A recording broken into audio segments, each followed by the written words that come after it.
and now I'm going to explain about the introduction to the threads. So what actually the thread is? So we can generally consider that the thread is actually a smallest unit and lightweight unit in the process of execution, which will help us to perform multiple number of tasks simultaneously. That is the only one feature, one of the most good feature inside the threads. So coming to the threads, what actually the features of threads? The concurrency. That means at the same time, multiple number of tasks can be completed or can be done simultaneously. That is one of the feature of the thread. And resource sharing. That means in the threads will be present inside a process where the information will be shared within from one thread to another thread. So as these are very lightweight in nature, the processes can be done very quickly, and we can able to manage the work very efficiently. And the responsiveness also can be a good time, because the responsiveness of the applications by enabling the background task to run without blocking the main thread. And coming to the thread lifecycle, to understand the thread very accurately, we need to learn about what actually the steps or the life cycle, the states will which will be present inside the life cycle of the thread. So coming to the thread creation, we can create the threads in many ways, several ways. So we can able to extend the thread class or implement the runnable interface. But when we are creating a thread, then the thread will be entering into the new state, and after this in this state, just the thread is going to create, and it will not implement or it will not run anything. But after this state, the next upcoming state is the runnable state, where the thread can be executed by, it is ready to be executed by the JVM of the Java, that is the Java virtual machine. And after this state, the thread will be entering into the running state, where the thread will be executing, it is in the state where it is currently executing the code which is in which we written the code inside the run method of this thread. And coming to the next state, it is in blocked state, where it will be waiting for the another thread, so that the response from the another thread is going to come in. And at the last state is the terminated state, where the thread performance can be completed at last. And thread creation can be done, as I said in before, extending the thread class can be done. And we need to implement the runnable interface in order to create the thread.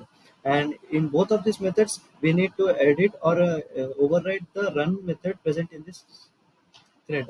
And after this, thread synchronization. Synchronization is a word in which when we are running multiple threads, there should not be any concurrency or consistency should be maintained. That means a thread should be run at a time. That means whenever one thread is running, the other thread needs to be wait, so that the problem will not occur while executing the number of threads at the same time.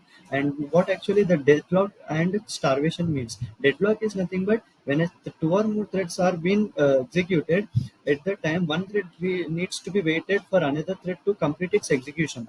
This time waiting is called as a deadlock. And when this waiting occur for more than repeatedly, that means the access is generated very repeatedly process. That means the thread will not be able to execute its own until the another thread is completed its execution.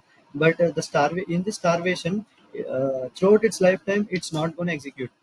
And the next step is, there are few key takeaways. One is concurrency, synchronization, and deadlock and starvation and interruption. So to understand very in a good deeper way, in practical implementation, we can enter into the VS Code, where creating a thread in Java can be done in several ways. As I said, we will be utilizing the start method and run method, and calling this start method will start a new thread, and using this run method will be helpful for us to execute and override the run method of the thread, so that we can execute the method inside the current thread.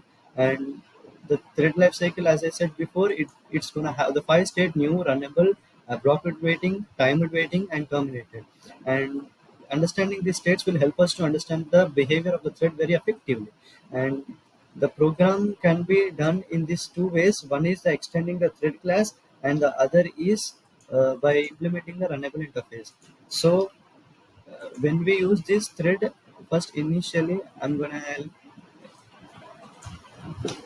show you the practical implementation of this to the VS Code. So we need to extend the thread class, and we need to override the run method inside it, and we need to create a thread object, and we need to start this thread by using the start method. When we do this, it will be helpful for us in order to utilize the functionalities of the thread. And coming to the another process, we'll be utilizing the runnable interface in order to make use of the thread functionality. In this state, we will be implementing the runnable interface, and we will be overriding the run method inside it, so that the implementation can be done very effectively. And at last, we need to create a method and create an object of the thread class, and in which we will be calling this object. And at last, we will be utilizing the start method in order to execute the particular program. And that's all, friends. This is all about the thread introduction. Thank you for watching my video.